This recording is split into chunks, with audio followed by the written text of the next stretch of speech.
welcome everybody to the OpsLevel webinar. Sorry, we had a little bit of a technical difficulty with Zoom here, but I'd like to thank everybody for joining us on the webinar today. We're going to be talking about from code ownership to service ownership. So we're going to be going through a bit of a presentation and then giving a bit of an OpsLevel demo. Oh, Megan says she can't hear. Andrew, do you want to? Yeah, I'm not sure. Megan, can you hear me? I can hear Ken just fine. Oh, okay. Looks like never mind. Perfect. Great. We're good to go.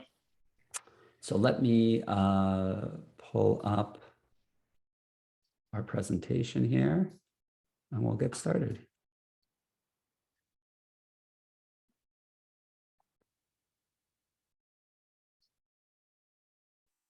As Ken is giving our talk today, I just want to remind folks that the recording will be shared afterward with all of our registered attendees. And if you have questions, please feel free to drop them in the Q&A here in Zoom throughout, and we will have time to address them at the end. Great, thanks, Andrew. Okay, so here we go, from code ownership to service ownership. So a couple of the topics we're going to cover today. The first one, we're just going to start with an overview of like, what is this idea of software ownership? Then I'm going to talk a little bit about code owners and how code owners is used and why it's useful and some of the use cases it supports, but also some of the challenges with trying to use code owners to model software ownership. So we're going to then talk about how you can actually level up your ownership and some other tooling or some other facilities you can do to get there with OpsLevel. And then we'll have a recap at the end that kind of goes through some of the lessons and biggest takeaways that you should take from today's talk. So first of all, who am I? Here's a picture of me. I'm Ken Rose. I am the CTO, one of the founders here at OpsLevel. John, my co-founder, and I started the company in 2018. Before that, I worked at a small Canadian e-commerce company called Shopify. And before that, I was at a small incident management company called PagerDuty. So, lots of experience leading teams, managing teams, dealing with incidents, and thinking a lot about like how ownership should work and what are the best ways for organizations to model software ownership and model this idea of you build, you own it, so that they can move faster and prevent bad things from happening. So I want to take like a few minutes just to talk about software ownership, right? I don't want to go on too much of a treatise on what it is, but I do think it's going to be important that we sort of calibrate and set a standard here for what we mean when we say like software ownership and service ownership, and talk a little bit about why that's important, so that when we go to talk about code owners, we have something that we can measure and reconcile against. So what it is, right? Like we've all seen this mantra: you build it, you own it, right? AWS started with this in like 2006, and it became part of like this ethos of DevOps. So if I had to give a definition, right, it's people and teams having direct responsibility for the software they deliver to production at each phase of the software lifecycle. And an observation that I want to make about software ownership is that it's a two-way street, right? As a business, we are asking teams to be responsible and have accountability for the software that they run. In order to get that accountability, in order for them to be able to satisfy that accountability, teams need autonomy, right? They need autonomy to be able to make decisions on how their software is built, how their software is run in production, what changes are needed, when to, for example, do things like prioritize technical debt, when to be able to get leverage out of things, when to take shortcuts. It has to be a two-way street. Where this type of model can break down is when organizations want the accountability, but don't want to relinquish kind of any control. The idea of ownership is really one of again, direct control, direct responsibility that teams have, and they need to have the space and the parameters to be able to enact that control for the software they're building. Now, why is ownership important, right? Here's kind of a different take on accountability. It's like, I was very nice in the presentation, something broke. It's like something messed up. Like, who's going to fix it? That's a very contrarian way of looking at accountability, but there's a bunch of dimensions that are really important when you're considering software, right? There's dimensions of reliability, like, hey, this thing is not up right now. It's unavailable. Who's responsible for helping debug this service? From a security perspective, who's responsible for patching a given vulnerability? A few months ago, there was the Log4Shell vulnerability that came out, which was a vulnerability in Log4j. Tons of security teams and tons of engineering teams had to drop what they're doing to go respond to that and patch that. And that effort, is made much simpler when you know who's responsible for it. Quality as well. If a user reports a bug, like which team do I report that to? And just maintainability, the kind of like keeping the lights on type of activities, like we need to upgrade the version of Rails or Golang or Kubernetes or whatever. What teams are responsible to actually help get us there, right? In terms of this service ownership model of teams building and owning the software that they run.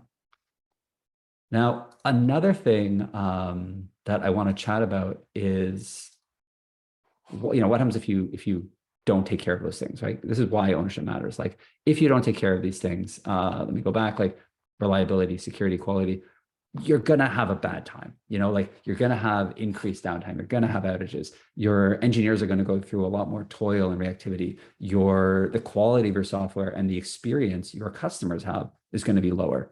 If you take away nothing else, remember this, like unowned software is a huge reliability risk and a huge security risk. It's imperative that if you have something running in prod, it has an owner, that there's a team behind it that is responsible for it.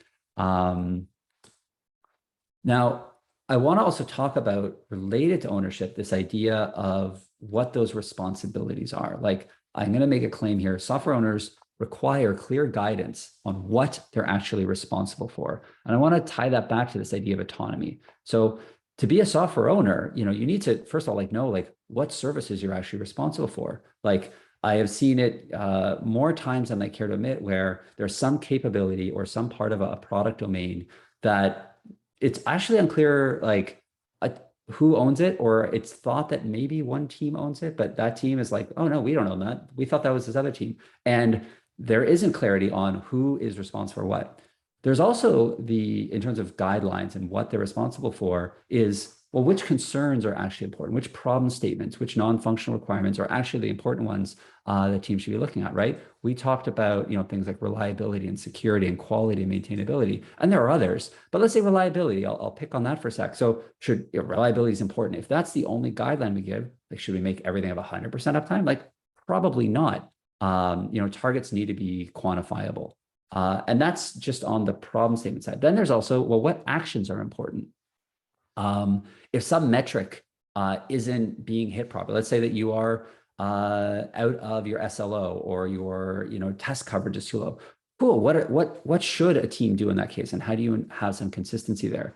And I want to kind of correlate that back to this idea of autonomy, right? We want teams to be autonomous in their implementation, but they need to be aligned in terms of the strategy, in terms of the at a high level, what's important. That is a fundamental part of software ownership, because otherwise, great, teams are autonomous, but if they're not aligned in terms of what they're building, or in terms of how they should be thinking about these types of problems and these types of concerns, or what the right remediations are, well, you're going to have this diffusion of, well, the one team's going to do it this way and one team's going to do it that way. There has to be some guidelines to keep teams pulling in the same direction.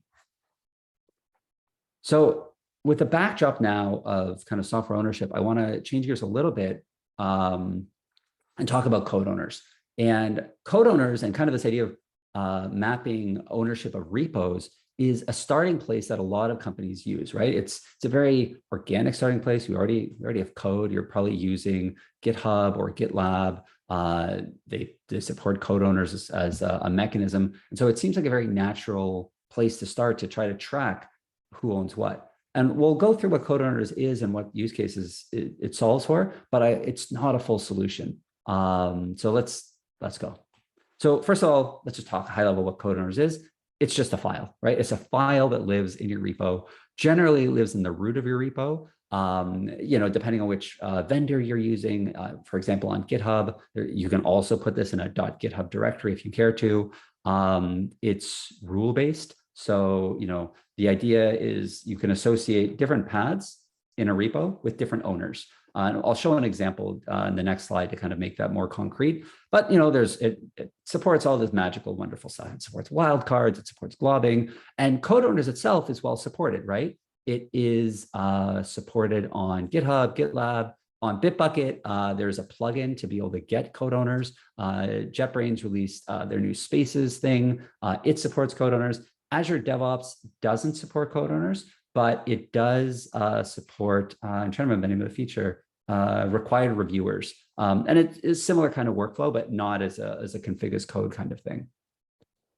So here's an example of a code owner's file. So kind of showing off some of the different things you can model in a code owner's file. So here is you can have just a single file like getting started.md, that's owned by Dwight. You can have an entire directory owned by a team. So let's say model/integrations. I'm going to pick on a Rails app here. It would be owned by your organization. The integrations team owns all the code under the integrations directory. You can have wildcards as well. So like every JS file would be, let's say, owned by the front end team. You can have directories as well. So here, doc/star is just the top level files in the directory. It's not recursing all the way down, but that's owned by the docs team.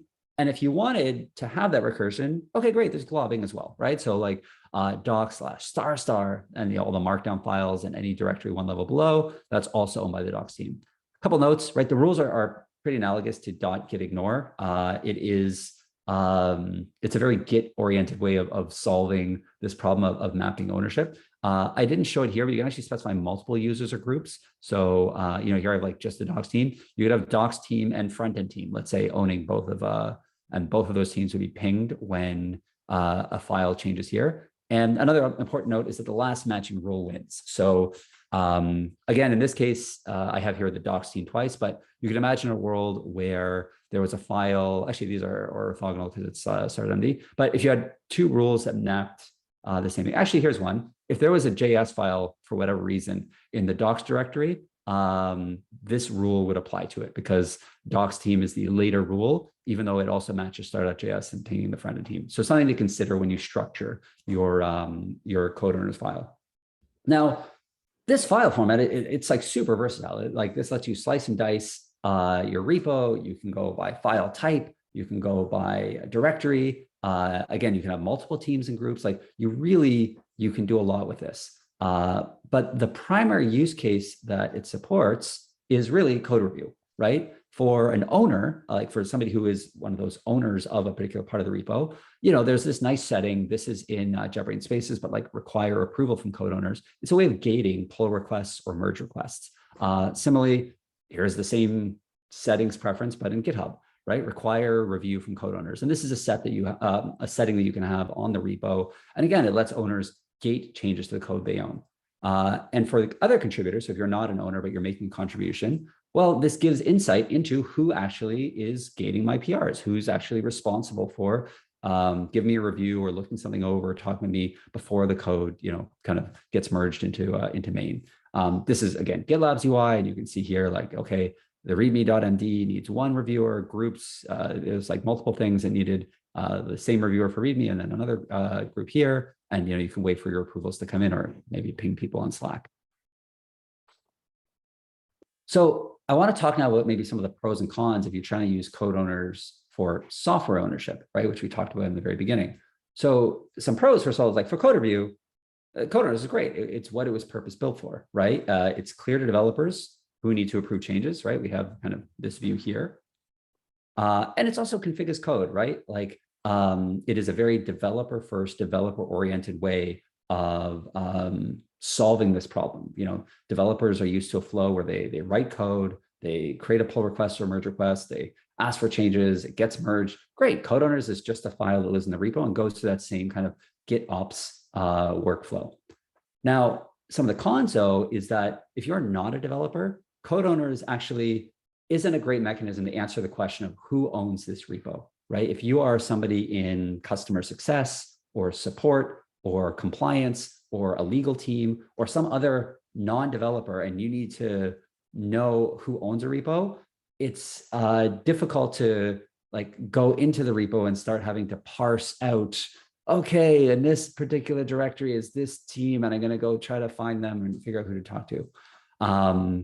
The second challenge is that the model here of code owners, like these, @ signs are generally like users or teams. You can also use email addresses, but it can be a bit brittle. But those are entities that have to exist in your Git provider. So you need some way of maintaining that. So for example, if you use GitHub, if you're fully bought in on GitHub teams and GitHub users, great, you're done.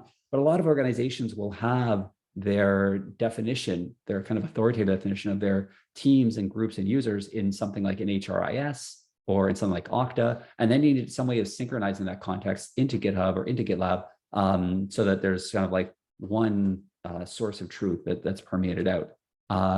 Related to maintenance is you have to keep your code owner's file up to date, right? If people leave your organization, or if your teams, change structure because you went through a reorg, you actually still have to go back and update your code owner's file. It is just a static file that lives in your repo.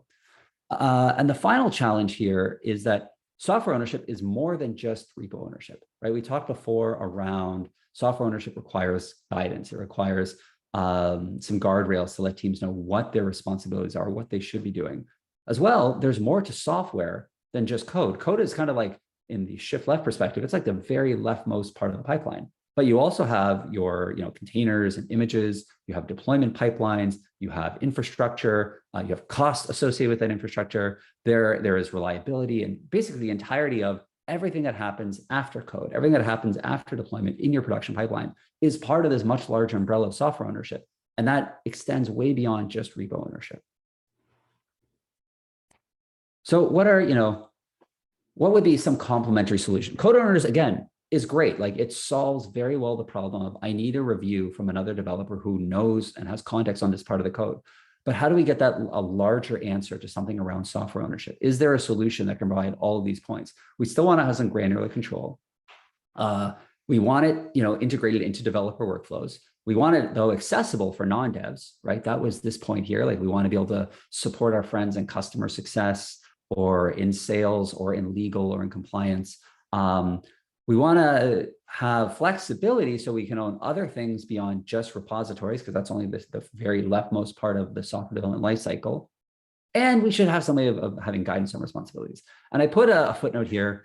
The answer is not a spreadsheet, right? Spreadsheets always are the starting point for a lot of these types of projects. But the challenge is that trying to model a lot of this context in a spreadsheet is that the data is just going to get stale over time, right? Spreadsheets are great to get started, but they're unstructured, and they're not integrated, and they're not automated, which means that they will get overlooked. The data might be inconsistent, and then that will lead to a lack of trust in the data, because the data is actually not valid. We talked about granularity. You can make a spreadsheet super granular, or you can not make it granular. Again, it is unstructured, so it's up to you how you do it. But there's no prescription for kind of how it should be structured, which can make it inconsistent in terms of what kind of a spreadsheet you get. And finally, spreadsheets are not tied into developer workflows. Devs live with their code and their tooling. Spreadsheets live in Google Drive, or OneDrive, or Microsoft 365, or somebody's hard drive, because it's just an XLS file that's sitting there. So let's see if we can find something different. And I'm going to talk about some of the ways you can do this with OpsLevel, and how you can use OpsLevel to help level up your ownership. So OpsLevel has first-class support for a variety of different Git integrations. This is what it looks like on our kind of a new integration screen when you want to integrate a new Git provider. You click add integration. We offer different apps at first-class support for these integrations. We have an OAuth app for GitLab. We have a GitHub app for GitHub. And by adding the integration, we automatically import all the repositories, or the repositories you select. And we also can infer which of those repos are actually services. So we model more than just repos. We also model which your services are. And services, I'll show you in a second, it's more than just the code. The service is, part of it is the code, but part of it is deployment pipeline, part of it is your tooling, part of it is the checks and the governance that goes along with this entity that's running in your production infrastructure. And then finally, kind of after that import, you can now start to assign ownership of repos and associate particular repos with particular services. So here's kind of what that looks like, right? After you do an import, you get a screen that looks like this. And this really is the who owns what listing. We have kind of all the repositories in a single place. We have all the owners as well, or we've highlighted also which repositories don't have any owners. We have inferred which repos are associated with which services. So here was a shopping cart repo, and we were able to see yep, this thing is written in JavaScript. We can actually infer that it's a shopping cart service looking for certain file types that are there to be able to detect that. We support mono repos as well. So if you have there was a Scala mono repo example where each subdirectory is its own service, we have the ability to model that and detect that as well. And again, this solves and is accessible for that wider audience we were talking about. It's no longer you have to be a developer to be able to use this. Anybody is able to quickly come in, find a service or a repo, and figure out who the owner is, or also recognize that it doesn't have an owner, which is a huge risk, right? Which is a huge, massive problem. So whether you're on legal and compliance, whether you're on an operations team, if you're an executive, being able to find out who owns what quickly is imperative. Now, I want to point out again, this is not a replacement for code owners. This is a supplement to it. Code owners still solves that problem for developers of pulling in other humans to do code review. This solves a larger problem of solving who owns what. And another point I should bring up is not just the repo ownership, but also that service ownership. Again, we've talked about code, but a service has to have all those other pieces around infrastructure, container images, and all the third-party operational tools. And now, if you look at this kind of the right way, you're like, well, we said the answer wasn't a spreadsheet. This kind of looks like a spreadsheet, but it's not. This is integrated, right? This is integrated with, GitHub, GitLab, whichever your Git provider is. As new repositories are created in your Git vendor, they get mirrored here directly in OpsLevel. We can run service inference. We can identify repos that don't have owners. We can model what those services are. In terms of teams and users, OpsLevel supports a SCIM integration. So you can import all your teams and users from your HRIS or from Okta or from wherever that information lives. And if you want to have more granular control over which repositories or which services or which teams and users get imported, we also have APIs. So we're not, unlike a spreadsheet that is sort of divorced and sitting off here to the side and has no tie-ins to the rest of your systems, OpsLevel is fully integrated with all the various bits of software you use to be able to provide this sort of single pane of glass of who owns what. Now, we also support config as code. Right? So we talked about all the benefits of config as code and developer first workflows. If you want to, you have a very developer first or engineering first culture, and you want to be able to maintain this mapping between a repository or a service and who its owner is, we can do that with config as code. We have this notion of OpsLevel.yaml. Here's an example service definition where we have the name of the service, the owner, right, the order management team, the description of the service. We support services have a very robust data model. They support arbitrary tags. Here's the repo for that service, right? So remember we said a service is this much larger umbrella. Code is part of that. Here's the code that's part of that. We also support tools and dependencies and a bunch of other things as well. If you want to support just a repo is a little bit thinner. Repos are kind of just code. Repos and OpsLevel, here's one, they can have tags that are assigned to them. Actually, do we have tags here? Sorry.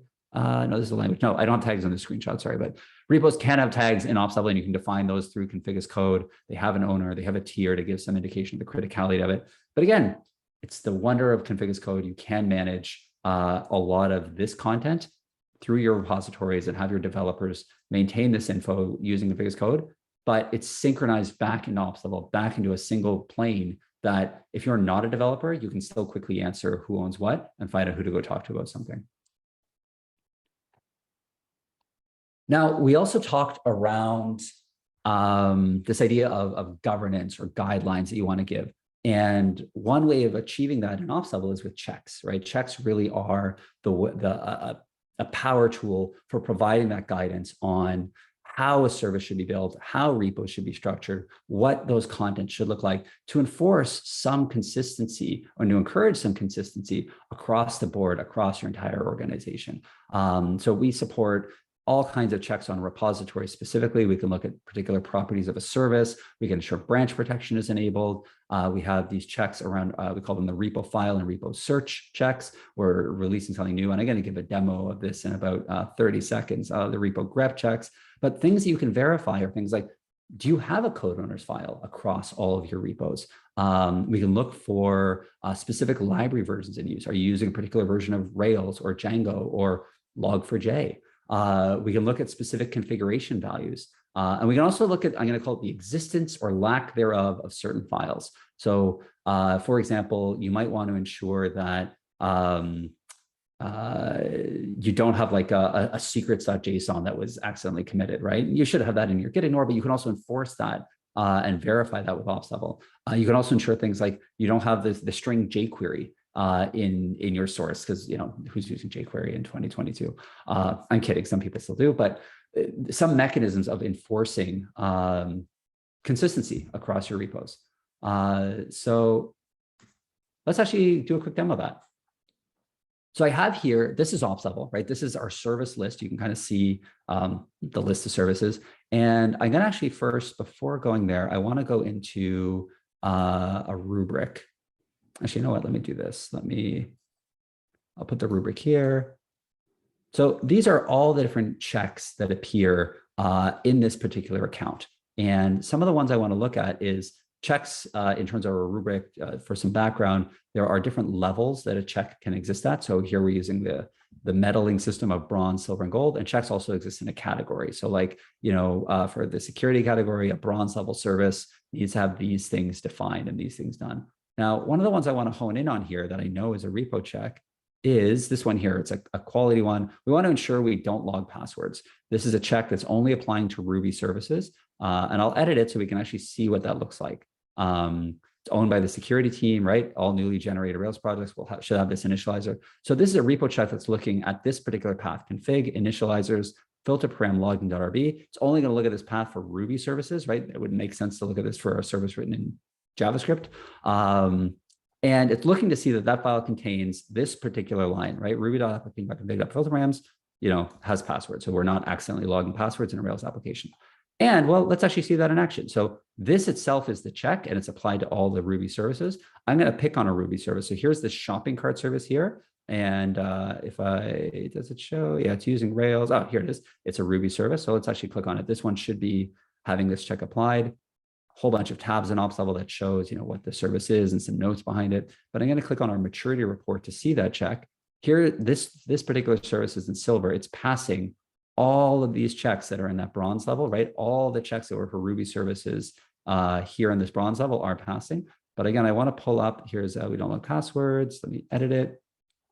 And if I go to, here, we don't log passwords. So we're actually looking inside of GitHub, inside of your code repo to verify this. So like this check is passing, this repo file contains a string, right? And if I actually go to the repo file in GitHub, like, yes, congrats, like it contains that string, this check is valid. If this file changed in some way, if someone removed the file or got rid of this line, this check would then fail. And then that would be flagged as like, there's a problem. Other checks we also can do, right, around like just searching for repo contents are, there's one around a Rails version. So we want to ensure that the Ruby version is greater than 3.2 or the Rails version is 5.2.1. Here's a Ruby version one. So let me edit this one here. Again, we use Ruby and Rails at OpsLevel, so it's the one I kind of talk the most about. But here we're going to look at the Ruby version file, and we want to see that this satisfies a version constraint. This is actually like a semgrep expression that we can have. And again, I can go back into the shopping cart service. And I think if I go to, here's Ruby version. Is it greater than 3.2.0? It's saying, it satisfies this version constraint. I can pop this file open and I can see, it's actually 3.2.1. Now, if someone downgraded the version of Ruby in this repo, if they were to make it 3.1, same thing. We get notified by GitHub that your repo changed, this check would fail, and then we would see that. Other changes. Oh, actually, there's a really simple one. Just, are we using code owners? Right? Andrew and I actually created this one this morning, and it's only on the one repo. So it's actually, you can see here, it's failing a whole bunch, right? Only the 1 out of 10 services in this account has it. And this is like a very just straightforward, like, is there a file named code owners? Like, does that file exist? We don't even need to worry about the contents, just does it exist or not? Now, if you wanted to have certain things about the contents, you could also express that as well. I'm going to be pulling up a report for this in a second. But the other thing I wanted to show that I'm really excited about is a new check that we have. So we talked about repo file and some of the repo search checks. We have this new check called repo grep, and this really gives you the full power of grep. So as an example, let's say that I'm gonna, I don't know, it can be owned by the security team, sure. Let's say that we don't want to have jQuery in any of our JavaScript files. So let me put the filter here. Here's JavaScript services. And I'll say, in source/star/star.js, or maybe some repos are app/star/star/star.js. And I'm going to say that has content, and the content here, I'm going to say does not contain jQuery. And then with this check, I can validate that any of the JavaScript services, are across all the repos in my organization that are tied to JavaScript services don't contain jQuery.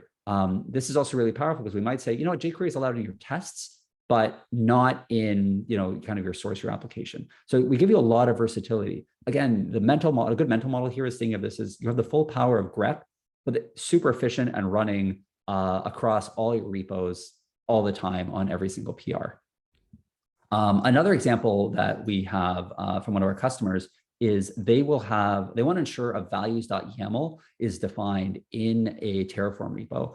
And so it's a great case for this sort of globbing use case. The use case there is that they might have a path that looks like this. And it's just that it exists. Let me actually edit this. Oh, I can't edit it. Wonderful. But it looks like this, right? They want deploy, case, Helm chart, the application name, and then values.yaml. So we'll just replace that with a globbing expression. And we just want to verify that this path actually exists and they have a different repo, they have a different repo per service, and they want to make sure that this path actually exists. And with globbing, they have the ability to sort of have a glob to be able to, have something that fills in for that application name so that they can, validate that this is present. Now, checks are great also, not just to kind of show service owners like, hey, here's what checks you're currently passing, here's what checks you're currently failing, but also to see reporting across the board. So I'm going to pick on that code owners check again, and let's actually view the report for it. So in OpsLevel, for any check, you can actually see which services are passing or failing that check. So here, the shopping cart service, the one we were looking at, is the only one that we added a code owners to. Actually, here, if I go back to, here it is, code owners, it's there. We haven't added it to our other files, to our other repo. So this check is a great way to sort of see where you stand. You can also filter this view by team. So if you want to see, hey, which teams you need to talk to, again, the order management team is the one that owns the shopping cart service, but they haven't added code owners to these two. Now, this idea of using a check to start some process, this is one way to kind of like make something true. It's like, hey, if you have this campaign or this thing you want to introduce around having code owners consistently applied, a check is a place to start. But a better place, and something we'll be talking about in a future webinar, is this idea of campaigns. And campaigns are, think of it as like program management in a box. If you think about the work required to get something like a code owners file introduced in all your repos, it's going to require a bit of work to talk to the different teams, talk to the different service owners, get them to do that. You'll want to track progress on it. You'll want to explain to people why this is important. We've built all that with campaigns, right? So here are some existing campaigns. For example, I was harping on Log4Shell earlier and upgrading, Log4j. Here's a campaign to do this, that. Campaigns can talk about what the changes are, why it's important. You can have a check associated with a campaign. You can see it's in progress. You can see what that progress is over time. Here, actually, it's our demo account, but this one isn't doing so well, right? There's been no progress on it, but you want to be able to see kind of this trend line move up over a period of time. We talked about kind of all these in our demo, right? Repo file checks, looking at specific library versions, grep checks and globbing, and reporting. So I wanted to wrap up here. We can kind of talk about some of the key takeaways. So one of the first takeaways, again, if you take nothing else from this, unowned software is a huge risk, right? Ownership matters. If you have unowned software in production, you will have a bad day one day, right? You will have a security breach, you'll have a production incident, you will have lower quality software, and you'll have a poor customer experience. Code owners is good, great for code reviews, but not, despite the name, for software ownership. It satisfies a workflow that is useful for developers. It falls short for satisfying the who owns what problem for other personas like success, support, legal, compliance, sales, marketing, everybody else in your organization. I think code owners is necessary. We use code owners internally at OpsLevel, but it's not sufficient. Ownership requires guidance. That's the other one, right? We talked a little bit about autonomy versus alignment. Teams need the two-way street. They need the autonomy to be able to make decisions, but there has to be some guidance. There has to be some alignment on the strategy. The actual implementation details, up to you. To make this really concrete, an example is if you have a policy like, hey, we don't want to have any critical vulnerabilities last for longer than 7 days. Like we have an SLA of 7 days to fix critical vulnerabilities. Great, that's the alignment, that's the strategy. The team is free to decide. If they get a critical vulnerability, they want to fix it on day 1 or day 7, that's their autonomy. They can decide that. But the strategy of like across the board, we have this policy, we want to be true. That's the alignment, and that's a strategic thing. The final kind of takeaway is that ownership starts with code and repos. That's the very natural beginning, because that's the leftmost part of the software development lifecycle. But it shouldn't end there, right? There's way more to software ownership than just the code. Again, there's your infrastructure, there's your containers, there's your deployment pipelines. There's a whole lot more. And we're going to be talking about this also in a future webinar around like all the various aspects of service ownership. Yeah, actually, here are some upcoming tech talks that we have. So one of them is one on custom event checks. So OpsLevel actually integrates with so many different tools. And one of the powerful ways we've done that is with this kind of engine that we have called custom event checks. We have the ability to accept the webhook from literally anywhere and be able to turn that into a check. And so one of our future webinars is going to talk about how to create custom event checks and how to integrate them with different systems. Campaigns, we're going to have a dedicated webinar just on that. I kind of alluded to a little bit of that today. Some of the benefits of standardizing your tech stack, right? This is, again, it goes back to that autonomy versus alignment conversation. How much freedom do you give engineering teams to make independent technology choices versus trying to get some leverage and standardizing on a core set of technologies? And also dealer's choice, like for anybody in the audience, if there's any topics of interest to you around this space of platform engineering and service ownership, we'd love to know, and we'd love to be able to offer a talk on that. So with that, Andrew, I'll turn it back over to you, and if there's any questions. Awesome. Thanks so much, Ken. Terrific presentation there. We do have a couple questions. One a little high level theoretical, and one maybe more in the weeds. But we'll start high level. How do you think about approaching ownership in cases of shared responsibility, especially monoliths where there may be multiple owners involved? That is an extremely hard question. So I can tell you what works in theory, and then also I see it play out in practice. But it is not easy, is my takeaway, right? Especially in monoliths. I don't believe in shared ownership, because the problem with shared ownership is that you'll have a diffusion of responsibility. Like if there are two kind of teams that own something, you don't have clear, explicit boundaries for who owns what. And you can easily fall into the trap of, oh, I thought this team was doing it. And the other team's like, oh, we thought the first one was doing it. So you do need to have well-established domain boundaries. Now, in terms of how to get that with a monolith, the best ways I've seen is, and it's an intensive effort, is to actually tease apart inside of your monolith, what are the various domain boundaries, and align those two teams. We actually recently did this at OpsLevel. To give an example, at OpsLevel, we have an ownership team that is responsible for a lot of things related to software ownership. We have an integrations team that is responsible for all the integrations. And we have a maturity team that focuses on a lot of the stuff that exists in the rubric. And we actually, OpsLevel internally is a monolith, and we've separated out our code base so that it's very clear and explicit which teams are responsible for which different parts of our code. Years ago, when I worked at Shopify, they went through an effort called componentization, and they've actually written a great blog post about it, where instead of having kind of, again, Shopify is a massive Rails application, they don't just have like the active record soup of app models and then a bajillion files. They actually have like top level directories. It's like different components were like orders or productization or platform. And those directories correspond to sort of like specific domains. And then those domains map to different teams. And the teams might change, but the domains need to be somewhat constant. But to get there from, hey, we have a monolith and we grew as a company organically, and there's a bunch of stuff and some fuzzy boundaries, it is an exercise to make those boundaries crisper and to tease apart your domains. But I encourage you to try to get to a point where you have explicit boundaries between teams and not a shared ownership model. Nice. This one, probably we can be a little more concrete in our answer. So a lot of SRE teams don't enjoy lots of clicks in a UI. And so if we take the checks that we saw, really powerful, like Power Tool, as you called it, can users manage those checks as code? Are there options for not configuring all those checks in the UI? 100%, absolutely, yeah. I hate clicking in the UI. I'm a developer as well. So there are kind of two things that we have to really help support that. One of them is we have a full API for OpsLevel. So let me actually pull that up.